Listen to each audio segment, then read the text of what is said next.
Que a graça do nosso Senhor Jesus Cristo, o amor de Deus, o Pai e a comunhão do Espírito Santo esteja com cada um de nós neste momento de reflexão. Vocês já perceberam como os sinais da chuva podem parecer assustadores? O céu escurece, vento soprando forte, trovões ecoando, relâmpagos que cortam os céus. Às vezes nós nos sentimos inseguros diante dessa agitação. Mas quando a chuva finalmente chega, ela traz algo precioso. A água que irriga a terra, enche os rios e renova também a esperança de boas colheitas. E após a tempestade, a calmaria volta, o sol reaparece e a vida se renova. Jesus, no Evangelho de Lucas, capítulo 21, fala de sinais que antecedem grandes acontecimentos. Alguns podem até parecer sombrios, inquietantes, assim como os sinais de uma tempestade. Mas assim como a chuva traz vida e a bonança surge após os ventos fortes, os sinais que ele descreve apontam para a promessa da redenção e um futuro de paz para aqueles que confiam nele. Nós vamos refletir sobre como esses sinais podem nos ajudar a nos preparar, não com medo, mas com fé, com esperança naquilo que está por vir. Nós vamos iniciar com o texto do Antigo Testamento, onde nós vemos Deus prometendo através do profeta Jeremias que ele cumpriria aquilo que ele já havia prometido ao povo de Israel. Então, nesse texto de Jeremias, Deus diz: nesse dia, nesse tempo, farei surgir um verdadeiro descendente de Davi. E ele fará nesta terra o que é direito e justo. Ou, como nós encontramos na Almeida Revista e Atualizada, farei brotar um renovo de justiça. Em todo o livro de Jeremias, até o capítulo 29, nós vemos Deus falando de castigos que enviaria para o povo de Judá por causa dos seus pecados. Para lembrar todo o contexto do livro de Jeremias, o povo de Israel estava dividido em duas nações, Israel ao norte, Judá ao sul. Foi dividido após a morte do rei Salomão, filho de Davi. Então haviam dois reis, um no norte e um rei no sul. Essa divisão foi assistida por Deus e ele mesmo avisou que tudo estava sob o seu controle. Isso serviria apenas como um aviso para o povo se arrepender da sua idolatria. Então o reino do sul, que era Judá, recebeu de Deus a promessa que continuaria sendo governada por descendentes de Davi, enquanto Israel, ao norte, seria governada por diversos reis diferentes, de famílias diferentes, e que levaria aquele povo à ruína. Por causa dos pecados deles, se eles não se arrependessem, diz Deus que ele os entregaria aos inimigos. Assim como o rei do norte já havia sido entregue aos inimigos e já tinha sido levado em cativeiro para a Assíria. E aí, de fato, no ano 586 a.C., o rei Nabucodonosor invadiu Judá e levou os príncipes, levou outras pessoas da alta sociedade, levou também trabalhadores como carpinteiros, ferreiros, e ainda levou mais 10.000 pessoas como prisioneiro para a Babilônia. Nesse momento também, Nabucodonosor tirou o rei de Judá, que era um descendente de Davi, e colocou um tio dele no poder. A partir do capítulo 30 de Jeremias, nós temos o que é chamado de livro de consolo, onde nós encontramos uma das mais brilhantes profecias do Antigo Testamento sobre a salvação eterna. E é aqui então que entra o nosso texto, onde Jeremias fala do renovo de justiça, um verdadeiro descendente de Davi. Lembrem que a promessa para Judá era que ela seria governada sempre por descendentes do rei Davi. E Deus também faz a promessa de salvação do povo de Judá, reino do sul, e também salvação do reino de Israel, reino do norte. E diz a Jeremias que este rei será chamado de Senhor, nossa salvação.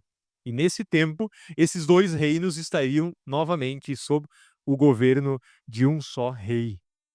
Então, usando essa imagem do renovo, quando uma planta é cortada até rente à raiz, ficando só o toco e as raízes, acontece a brotagem. Nasce uma nova planta a partir daquela antiga que foi cortada.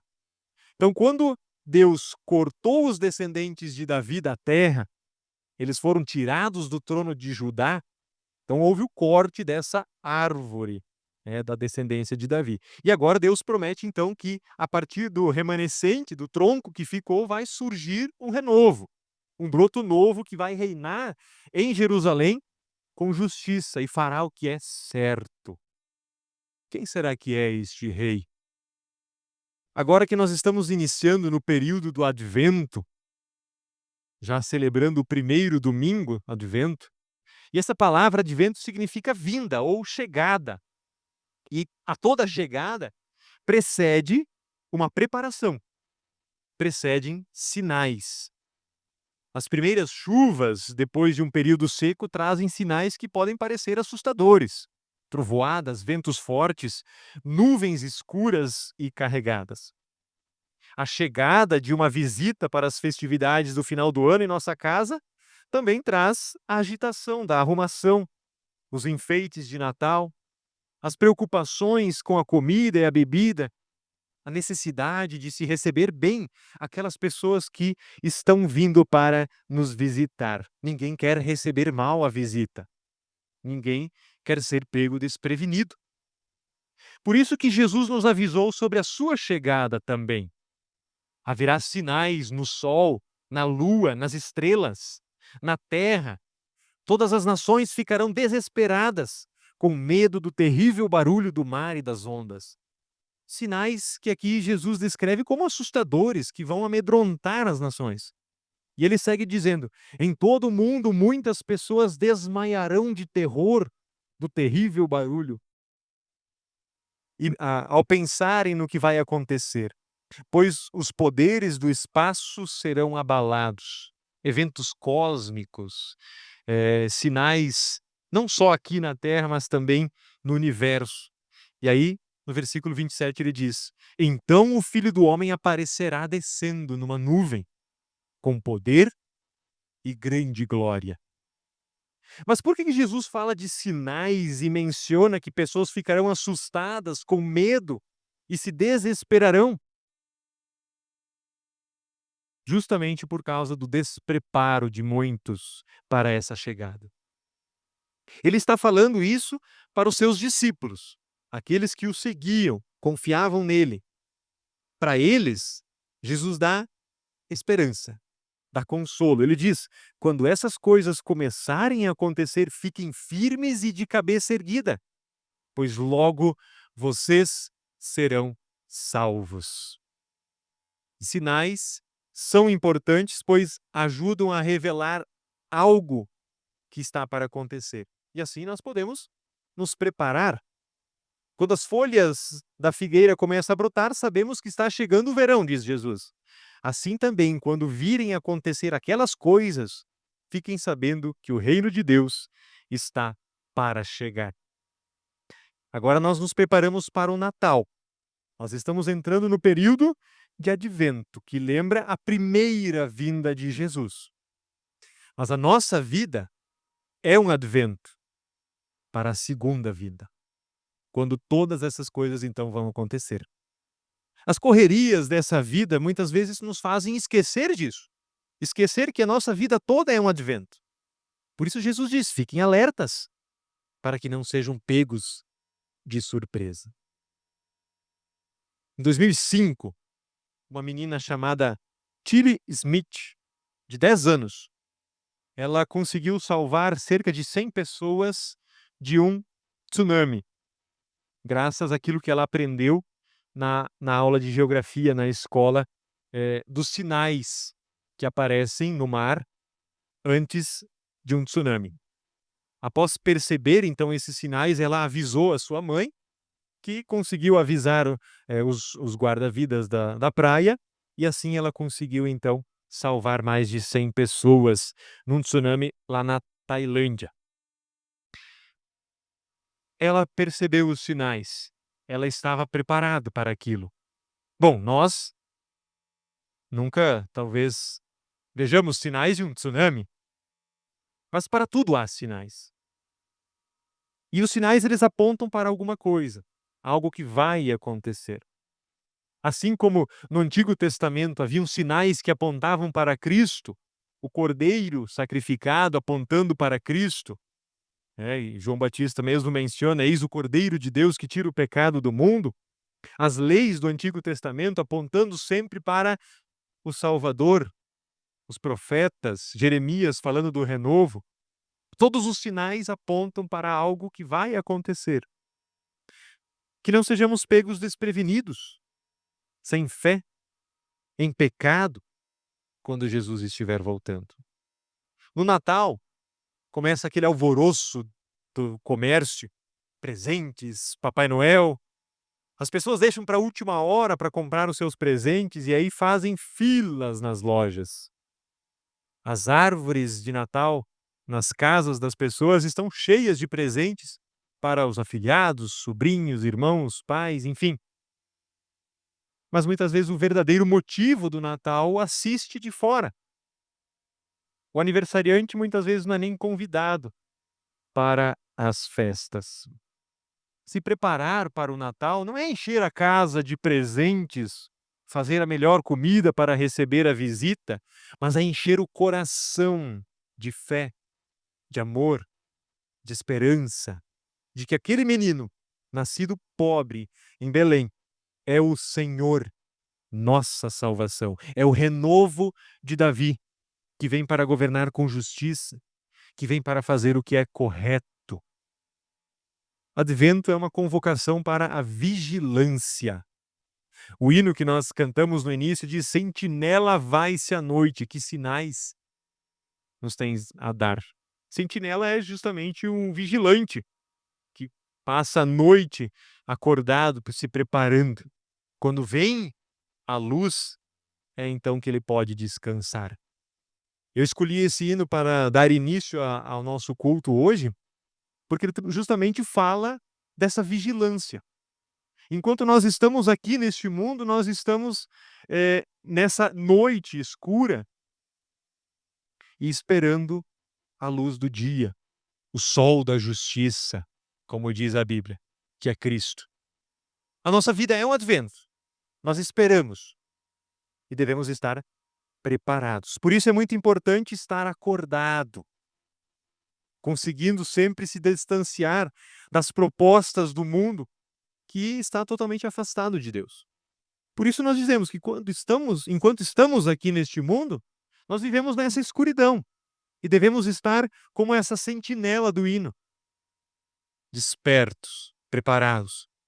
Somente quando o sol da justiça, que é Cristo, vier, aí nós poderemos descansar de fato. Outro fato é não desanimar também diante das dificuldades. Muitas vezes a gente esquece que a nossa vida é um advento. Às vezes a gente lembra que existe o advento só no começo do mês de dezembro. Passou o Natal, a gente já esquece dessa importância de estar preparados. Nós estamos numa cultura que disputa pelo poder.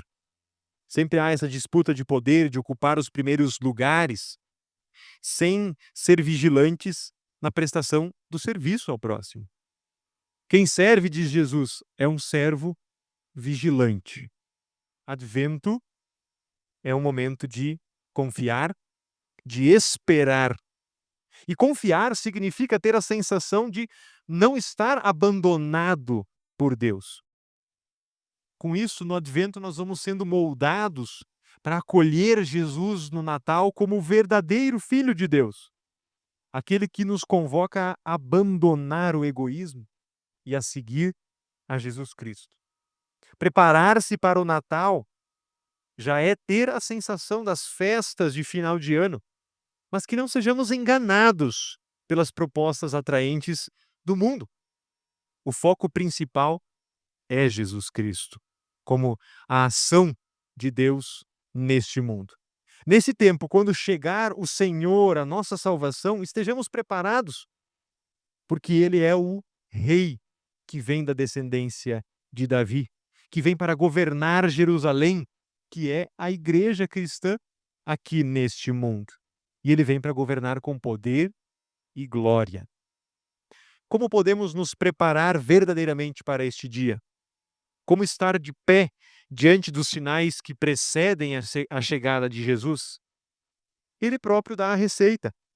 Fiquem vigiando e orem sempre, a fim de poderem escapar de tudo o que vai acontecer e poderem estar de pé na presença do Filho do Homem quando ele vier. E como diz Paulo na sua primeira carta aos Tessalonicenses, desse modo, Deus dará força ao coração de vocês, e vocês serão completamente dedicados a Ele e estarão sem culpa na presença do nosso Deus e Pai, quando o nosso Senhor Jesus vier com todos os que são dele.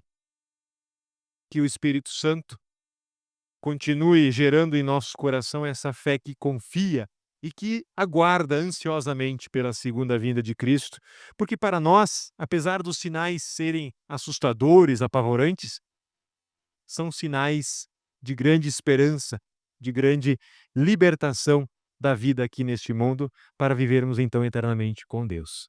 Que Deus nos abençoe. Amém.